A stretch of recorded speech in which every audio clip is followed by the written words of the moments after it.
now speak. We accept your peace belt. We received the tomahawk from the English. Poverty forced us to it. We were followed by other tribes. We are sorry for it.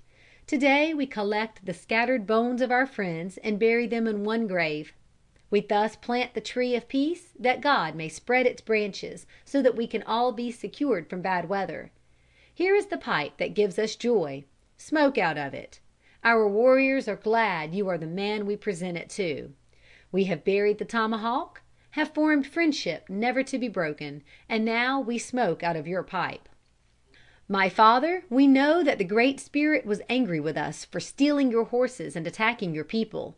He has sent us so much snow and cold weather as to kill your horses with our own. We are a poor people. We hope God will help us, and that the Long Knife will have compassion on our women and children. Your people who are with us are well. We shall collect them when they come in from hunting. All the prisoners taken in Kentucky are alive. We love them, and so do our young women. Some of your people mend our guns, and others tell us they can make rum out of corn. They are now the same as we. In 1 moon after this, we will take them back to their friends in Kentucky. My father, this being the day of joy to the Wabash Indians, we beg a little drop of your milk to let our warriors see that it came from your own breast. We were born and raised in the woods. We could never learn to make rum. God has made the white men masters of the world." Having finished his speech, Piankashaw presented Mr. Dalton with 3 strings of blue and white wampum as the seal of peace. All must observe the strain of despondency which pervades this address, and it is melancholy to notice the imploring tones with which the chief asks for rum, the greatest curse which ever afflicted his people.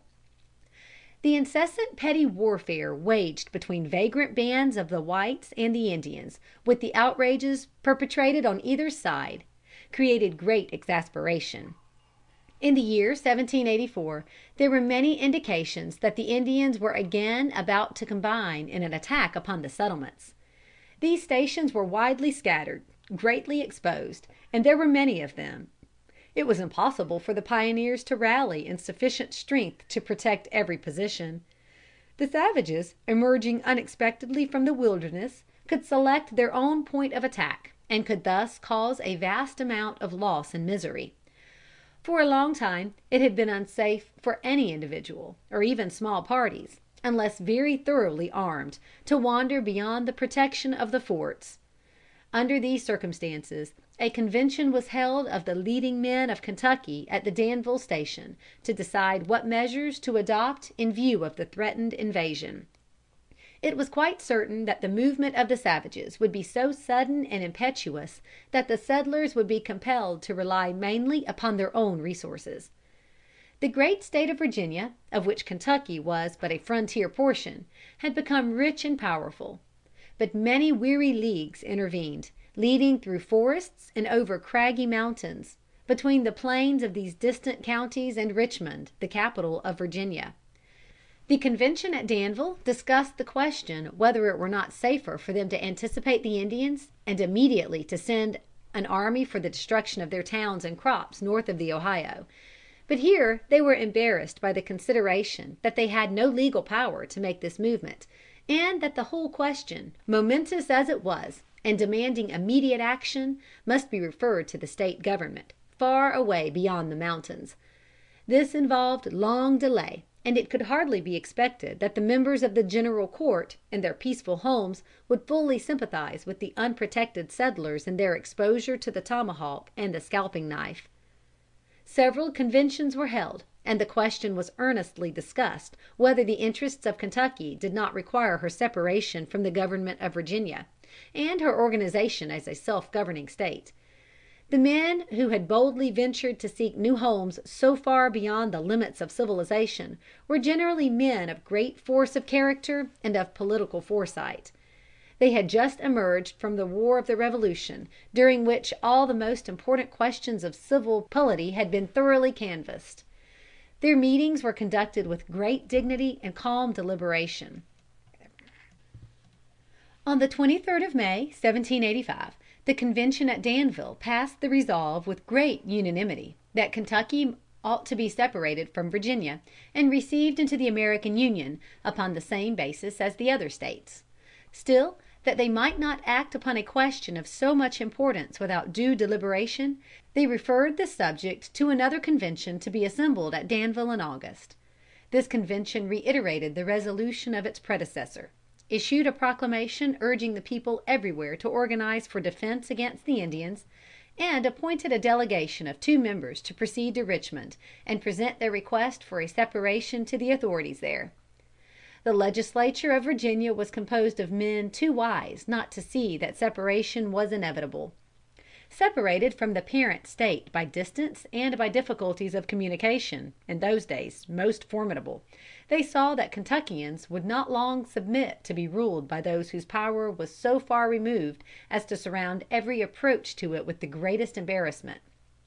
It was, without its wrongs, and tyranny and misgovernment, the repetition of the circumstances of the crown and colonies, and with good judgment, and as the beautiful language of the Danville Convention expressed it, with sole intent to bless its people, they agreed to a dismemberment of its part, to secure the happiness of the whole. It is not important here to enter into a detail of the various discussions which ensued, and of the measures which were adopted. It is sufficient to say that the communication from Kentucky to the legislature of Virginia was referred to the illustrious John Marshall, then at the commencement of his distinguished career. He gave to the request of the petitioners his own strong advocacy. The result was that a decree was passed after tedious delays, authorizing the formal separation of Kentucky from Virginia. On the 4th of February, 1791, the new state, by earnest recommendation of George Washington, was admitted into the American Union. It does not appear that Colonel Boone was a member of any of these conventions. He had no taste for the struggles in political assemblies. He dreaded, indeed, the speculator, the land jobber, and the intricate decisions of the courts, more than the tomahawk of the Indian. And he knew full well that should the hour of action come, he would be one of the first to be summoned to the field. While therefore others of the early pioneers were engaged in these important deliberations, he was quietly pursuing those occupations, congenial to his tastes, of cultivating the farm, or in hunting game in the solitude of the forests. His humble cabin stood upon the banks of the Kentucky River, not far from the station at Boonesborough. And thoroughly acquainted as he was with the habits of the Indians, he felt quite able, in his bullet-proof citadel, to protect himself from any marauding bands which might venture to show themselves so near the fort. It seems to be the lot of humanity that life should be composed of a series of storms, rising one after another. In the palace and in the cottage, in ancient days and at the present time, we find the sweep of the inexorable law that man is born to mourn. Sorrow is for the sons of men, and weeping for earth's daughters. The cloud of menaced Indian invasions had passed away, when suddenly the sheriff appears in Boone's little cabin, and informs him that his title to his land is disputed, and that legal proceedings were commenced against him. Boone could not comprehend this. Kentucky he regarded almost his own by the right of his discovery. He had led the way there. He had established himself and family in the land, and had defended it from the incursions of the Indians. And now, in his advancing years, to be driven from the few acres he had selected, and to which he supposed he had a perfect title, seemed to him very unjust indeed. He could not recognize any right in what seemed to him but the quibbles of the lawyers.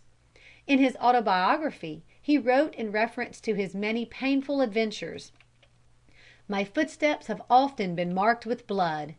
2 darling sons and a brother have I lost by savage hands, which have also taken from me 40 valuable horses and abundance of cattle. Many dark and sleepless nights have I been a companion for owls, separated from the cheerful society of men, scorched by the summer's sun, and pinched by the winter's cold, an instrument ordained to settle the wilderness." Agitated by the thought of the loss of his farm, and deeply wounded in his feelings, as though a great wrong had been inflicted upon him, Boone addressed an earnest memorial to the Legislature of Kentucky.